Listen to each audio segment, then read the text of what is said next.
నేను అందరికి ఇప్పటికి కొన్ని వేల సార్లు నొక్కి వక్కానించి నేను చాలా స్పష్టంగా చెప్తున్నా ఏంటంటే ఫైనాన్షియల్ ఇబ్బంది అనేది రాకుండా ఏ మనిషి కూడా జీవితాన్ని దాటలేడు.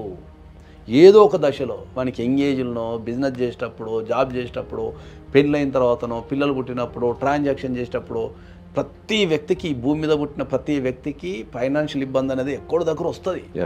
రాకుండా వాడు దాటలేడు. ఓకే, ఆ వచ్చినప్పుడు ఏంటంటే వానికి ఉన్న సోర్సెస్ని బట్టి, వానికి ఉన్న తెలివితేటలను బట్టి చాలామంది ఓవర్కమ్ అయిపోతారు.